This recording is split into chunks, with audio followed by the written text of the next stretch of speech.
Guys what's up, I am Shalini. Welcome to Bansal tutorial. So guys यहाँ पे हम डिस्कस करते हैं प्रीवियस ईयर क्वेश्चन रोज मंडे टू सैटरडे, क्योंकि प्रीवियस ईयर क्वेश्चन इंपॉर्टेंट है आपके एग्जाम के लिए। प्रीवियस जो भी क्वेश्चन होते हैं उससे क्वेश्चन काफ़ी ज़्यादा फ्रिक्वेंटली पूछे जाते हैं आपके वन डे एग्जाम में। तो आज हम बात करेंगे मिडिवल हिस्ट्री की। आज हम मिडिवल हिस्ट्री से रिलेटेड क्वेश्चन डिस्कस करेंगे। ये आपका सेशन फर्स्ट है मिडिवल हिस्ट्री का। अभी तक हमने काफ़ी सारे क्वेश्चन डिस्कस कर चुके हैं हम। अगर आपने वो सारे वीडियोस नहीं देखे हैं तो आप देख लेना। आपको लेक्चर के नीचे आपको डिस्क्रिप्शन बॉक्स है, उसमें सारे लेक्चर का लिंक आपको अवेलेबल मिल जाएगा।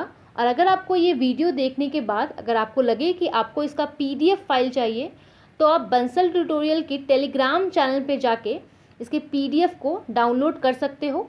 और आप मुझे अगर पर्सनली फॉलो करना चाहते हो तो मुझे आप इंस्टाग्राम और फेसबुक पे पर्सनली फॉलो कर सकते हो। सो गाइज आज का पहला सवाल देखते हैं। The Taj Mahal is called a dream in marble, which monuments is called as a dream of stone. तो ऐसा कौन से मॉन्यूमेंट को बोला जाता है पत्थर का सपना? द रंग महल, the punch Mahal, the red fort, the बहाई टेम्पल। तो बताइए कौन से ऐसी चीज़ों को, कौन सा ऐसा टेम्पल है, मॉन्यूमेंट है, इसको बोला जाता है अ ड्रीम ऑफ स्टोन। जिसे ताजमहल को बोला जाता है अ ड्रीम इन मार्बल। तो जब भी आप कोई क्वेश्चन देखो तो आप एक काम किया करो कि या तो आप क्वेश्चन का आंसर कमेंट सेक्शन में लिखा करो।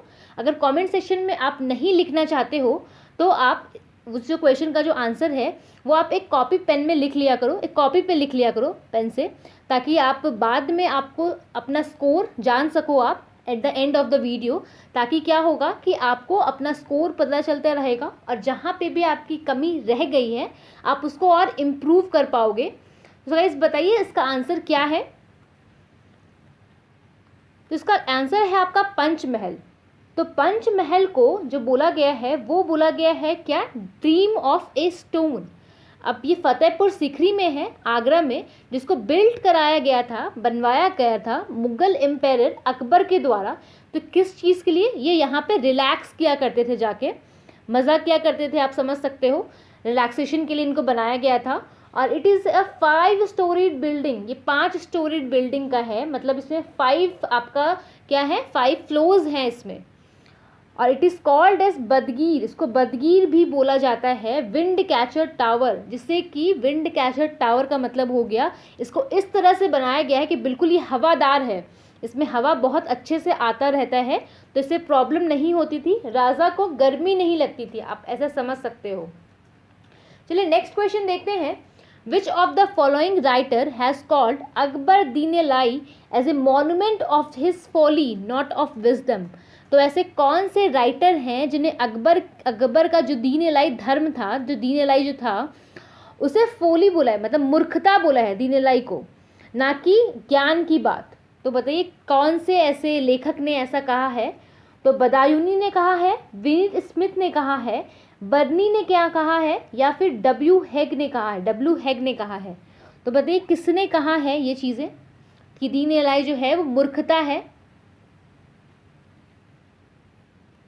तो ये जो है ये बात बोली है आपकी किसने? तो बोला है विंसेंट स्मिथ ने ये बात बोला है कि ये जो दीन-ए-लाई था वो मूर्खता का स्मारक है, मॉन्यूमेंट ऑफ हिज फॉली। तो ये दीन-ए-लाई था क्या? तो अकबर ने क्या किया था, एक नया रिलीजन शुरू किया था, जिसमें कि जो भी मेजर जो रिलीजन है, जैसे कि आपके हिंदूज़ हो गए, क्रिश्चियनिटी हो गया, जुरास्ट्रियनिज्म हो गया, तो ये सब सारी जो चीज़ें हैं और भी जो रिलीजन थे, उन सब में से जो भी अच्छी बातें उनको लग रही थी, जो भी टीचिंग उनको लग रहा था कि ये अच्छा है, होना चाहिए, लोगों को पता होना चाहिए इसके बारे में, लोगों को इसको फॉलो करना चाहिए, तो उन्होंने क्या किया था, एक नया ही रिलीजन निकाला था। वो इन सब का मिक्सचर था, जिसको बोला गया Din-i-Ilahi, divine monotheism, the religion of one God, मतलब सारे रिलीजन का एक भगवान। तो हिस्टोरियन जो विंसेंट है उन्होंने कहा है अकबर का जो दीन-ए-लाई है वो मॉन्यूमेंट है मूर्खता का, ना कि समझदारी की बात है ये। Who succeeded Guru Nanak. तो गुरु नानक को किसने सक्सीड किया था? गुरु अंगद ने, गुरु रामदास ने, गुरु अर्जुन ने, गुरु हरगोविंद ने। तो बताइए क्या जो है वो किसने सक्सीड किया था।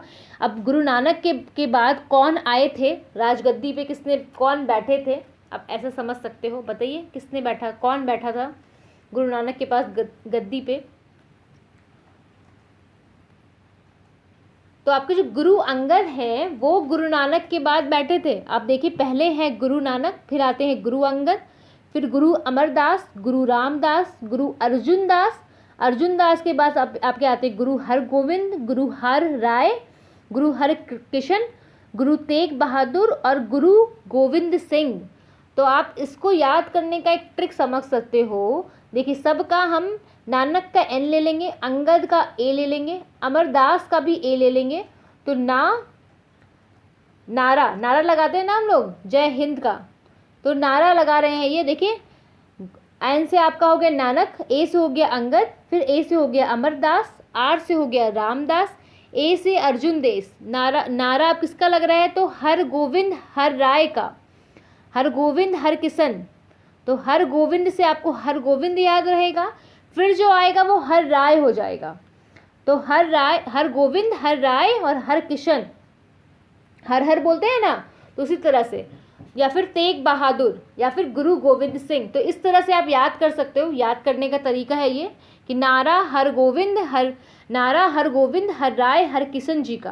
तो गुरु तेग बहादुर आप याद कर लेना इस तरह से। तो ऐसे आपको स्ट्रिक बना सकते हो याद करने की। आपका नेक्स्ट क्वेश्चन है, who is regarded as the second Alexander. किसको सेकेंड अलेक्जेंडर बोला गया है, जलाउद्दीन खिलजी को, मुबारक खिलजी को, खुसरू खिलजी को या अलाउद्दीन खिलजी को। तो बताइए इसका आंसर तो शायद किसी का गलत नहीं होगा, क्योंकि आम सबको पता है कि सेकेंड अलेक्जेंडर किसे कहा गया है। अच्छा एक क्वेश्चन है, आप बताइए नेपोलियन ऑफ इंडिया किसे कहा गया है। बताइए किसको कहा गया है Napoleon of India, comment section में। तो सेकेंड जो अलेक्जेंडर है वो अलाउद्दीन खिलजी को कहा गया है। चलिए आपका नेक्स्ट क्वेश्चन देखते हैं, who issued A token currency in copper coin between AD 329 and 330। तो 329 से 330 के बीच में जो कॉपर कॉइन इशू किया था वो किसने इशू किया था, तो टोकन करेंसी के रूप में। अलाउद्दीन खिलजी ने किया था, गयास उद्दीन तुगलक ने किया था, या मोहम्मद बिन तुगलक ने किया था, या फिरोज तुगलक ने किया था। बताइए किसने इशू किया था as a token currency copper coin को। तो इसका आंसर है मोहम्मद बिन तुगलक ने इंट्रोड्यूस किया था टोकन करेंसी को। कॉपर जो आपका टोकन करेंसी था वो कॉपर में था, और 14वीं सेंचुरी में क्या किया था इन्होंने, डीमोनेटाइजेशन किया था। देखिए जैसे डीमोनेटाइजेशन अभी हुआ है तो वो उस 14वीं सेंचुरी में भी मोहम्मद बिन तुगलक के द्वारा किया गया था। तो किस करेंसी का किया गया था डीमोनेटाइजेशन, तो सिल्वर और गोल्ड कॉइन का किया गया था। इसकी जगह पे कॉपर कॉइन को लाया गया था। चलिए नेक्स्ट क्वेश्चन देखते हैं आज का, who among the following did not ruled the Delhi सल्तनत। दिल्ली सल्तनत ने में किसने रूल नहीं किया है, slave dynasty, Syed dynasty, Khilji dynasty और गौरी डायनेस्टी। तो बताइए किसने जो है वो रूल नहीं किया है दिल्ली सल्तनत पे। तो इसका आंसर है आपका जो गौरी डायनेस्टी है वो उन्होंने रूल नहीं किया है दिल्ली सल्तनत पे डायरेक्टली। उनका जो स्लेव था, उनका जो गुलाम था, उन्होंने रूल किया था इंडिया पे। तो कब रूल किया था, तो गौरी के मरने के बाद। और जब स्लेव डायनेस्टी की बात करें तो कुतुबुद्दीन ऐबक ने स्लेव डायनेस्टी की शुरुआत की थी। खिलजी डायनेस्टी की शुरुआत जलाउद्दीन खिलजी ने की थी। सैयद डायनेस्टी की शुरुआत आपकी खिज्र खान ने किया था। और इन सब ने क्या किया था, रूल किया था इंडिया पे। चलिए नेक्स्ट क्वेश्चन देखते हैं, the Mughal empire who discourage sati was. जो सती प्रथा थी जिसमें कि क्या होता था कि वाइफ भी हस्बैंड के मरने के साथ, जब हस्बैंड मर जाते थे तो वाइफ उनके साथ ही उनकी चिता में साथ में आग में कूद जाती थी, या उसको अपने गोदी में लेके, अपने हस्बैंड के शरीर को गोदी में लेके साथ में ही आग में जल जाया करती थी। तो ये हिंदू में बहुत बार इसे देखा गया है। पुराने टाइम में, अर्ली एरा में इसे बहुत फ्रिक्वेंटली हिंदुओं द्वारा अपनाया जाता था। तो बताइए किसने सती प्रथा को डिस्करेज किया था? बाबर ने, हुमायूं ने, अकबर ने और जहांगीर ने। ये क्वेश्चन काफ़ी फ्रिक्वेंटली पूछता है कि सती प्रथा को किसने डिस्करेज किया था। तो इसका आंसर है आपका अकबर ने। तो मुगल एम्पायर जो अकबर थे उन्होंने आउटलॉड किया था, मतलब सती प्रथा को बिल्कुल मानने से मना किया था, बैन कर दिया था आपका स्लेवरी पे 1562 में। जो स्लेवरी, जो गुलाम जो व्यवस्था थी उस पर भी उन्होंने रोक लगाई थी। और पिलग्रिमेज टैक्स था उसको बिल्कुल ख़त्म कर दिया था आपका 1563 में। और जजिया कर जो होता है वो नॉन मुस्लिम पे लगाया जाता था, तो ये टैक्स भी ख़त्म कर दिया था। अच्छा बताइए किसने इसे लागू किया था? और जब अकबर ने ख़त्म करने के बाद इसे दोबारा कौन से मुग़ल एम्पायर ने जजिया को लागू किया था? हमने लास्ट जो डिस्कस किया था अपना क्वेश्चन आंसर वाला वीडियो, उसमें हमने इसके बारे में बात की थी। तो आप बताइए किसने रीइंट्रोड्यूस किया था अकबर के हटाने के बाद? कौन ऐसा मुग़ल एम्पायर था जिसने इसको जजिया को रीइंट्रोड्यूस किया था? तो आंसर इसका कमेंट सेक्शन में ज़रूर बताएं। और देखिए ये जो डेट है ना, ये भी आपके लिए इंपॉर्टेंट है, कि डेट ज़रूर पूछ लेता है किसी ना किसी एग्जाम में। चलिए नेक्स्ट क्वेश्चन है आपका, which of the following architectural wonders was not constructed in 12th century AD? 12वीं शताब्दी के एडी में, 12वीं शताब्दी में निम्नलिखित में से किस वस्तु शिल्प चमत्कार का निर्माण नहीं हुआ था? Sun temple of Konark, temple of Khajuraho, Angkor Wat और नोट्रे डैम द पेरिस। तो किसका जो है वो कंस्ट्रक्शन नहीं हुआ था आपका 12th सेंचुरी में? तो इसका आंसर है टेम्पल जो है खजुराहो जो है वो बिल्ड हुआ है आपका 952-1050 बाय चंडेला राजपूत। तो आपका जो आंसर है वो आपका सन टेम्पल ऑफ कोणार्क है, ये 12th सेंचुरी में नहीं बना था। तो कौन सा टेम्पल कब बना था एक बार देख लीजिए। टेम्पल ऑफ जो खजुराहो है वो आपका बना था 950 से 1050 तक, 1050 के बीच में बना था। चंडेला राजपूत ने इनको बनवाया था। और जो अंगकोर टेम्पल है, अंगकोर वॉट टेम्पल, ये आपका बिल्ट हुआ था 12th सेंचुरी में। और केनर सिंह ये सूर्य वर्मान सेकेंड के द्वारा इसको बनाया गया था। नोट्रे डैम द पेरिस की अगर बात करें तो 1163 में इसका निर्माण हुआ था।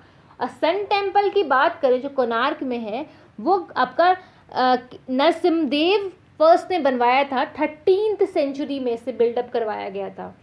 तो उसका आंसर हो जाएगा आपका सन टेम्पल कोणार्क। तो यहाँ पे आपके 4 क्वेश्चन कवर अप हो रहे हैं, आप देख सकते हो। तो नेक्स्ट क्वेश्चन है आपका, name the poet who wrote Prithviraj Raso a poem describing Prithviraj Chauhan life. तो पृथ्वीराज चौहान के लाइफ को जो डिस्क्राइब किया है पोएम पृथ्वीराज रासो, वो किसके द्वारा लिखा गया है? कौन से कविता जो है वो वर्णन करती है? बताइए। पृथ्वीराज रासो जो पोएम है, name the poet who wrote Prithviraj Raso, poet का नाम बताना है जिन्होंने पृथ्वीराज रासो को लिखा है। वीर आपका सिरोजो, चंद बरदाई, मिर्जा उमीद और नूर फतेह। तो उसका आंसर बताइए, क्या लग रहा है आपको इसका आंसर? ये बहुत फ्रिक्वेंटली क्वेश्चन है, फेवरेट क्वेश्चन भी बोल सकते हो अब वनडे एग्जाम का, इससे रिलेटेड क्वेश्चन बहुत देखने को मिलता है। तो इसका आंसर है चंद बरदाई। चंद बरदाई ने क्या किया था? ये पोएट थे जिन्होंने जो कोट है पृथ्वीराज चौहान का, थर्ड जो है पृथ्वीराज चौहान, उनके कोर्ट में ये पोएट थे। इन्होंने कंपोज किया था पृथ्वीराज रासो, जो कि लिखी गई है ब्रज भाषा में। आपको इस बात का भी ध्यान रखना है, इसकी जो भाषा जो यूज़ किया गया है इसको लिखने का, वो ब्रज भाषा यूज़ किया गया है। और ये बताता है लाइफ पृथ्वीराज चौहान के लाइफ के बारे में। चलिए नेक्स्ट क्वेश्चन जो है आज का आपका आखिरी सवाल है ये सवाल है, the first sultan who requested and obtain letter of investor from khalifa was. तो ऐसा कौन सा पहला सुल्तान था जिसने निवेश का अनुरोध किया था और उसे निवेश करने का जो है अनुरोध भी पास कर दिया गया था? इल्तुतमिश, बर्बन, फिरोज तुगलक और अलाउद्दीन खिलजी। तो बताइए कौन सा शासक था इसका? कमेंट सेक्शन में बताएं आप इसका आंसर, नहीं तो आप पेपर में आप सोच भी सकते हो उसका आंसर क्या है। इसका आंसर है आपका सुल्तान इल्तुतमिश ने रिसीव किया था लेटर इन्वेस्टर का। किससे रिसीव किया था? तो अब्बासिद खलीफा जो बगदाद के थे उनसे रिसीव किया था। और इन्होंने जो थे वो जो इल्तुतमिश ने क्या किया था, तो फिर इनको अधिकार भी मिल गया था कि ये अपना निवेश कर सकते हैं। तो ये पहले सुल्तान थे जिसने खलीफा से निवेश का अनुरोध किया था और इनको प्राप्त हो गया था, तो ये इल्तुतमिश हो गए। तो आई होप गाइज आपको ये 10 लेक्चर्स का सीरीज़ अच्छा लग रहा होगा। अगर अच्छा लग रहा है तो आप कमेंट सेक्शन में बताएं और लाइक ज़रूर किया करो वीडियो को। आप लोग सभी देखते हो लेकिन लाइक नहीं करते हो। लाइक करते हो तो मोटिवेशन मिलता है, इसलिए लाइक करते रहा करो। अगर वीडियो पसंद नहीं आ रहा है तो आप डिसलाइक भी कर सकते हो, लेकिन कमेंट सेक्शन में ज़रूर बताया करो कि डिसलाइक क्यों कर रहे हो, ताकि मैं नेक्स्ट टाइम जो वीडियो लाऊँ उसमें थोड़ा इम्प्रूवमेंट हो सके। और आपको इस वीडियो की PDF चाहिए तो आप टेलीग्राम चैनल पर जाके डाउनलोड कर सकते हैं। हम कल फिर मिलेंगे एक नए वीडियो के साथ। Thank you so much guys.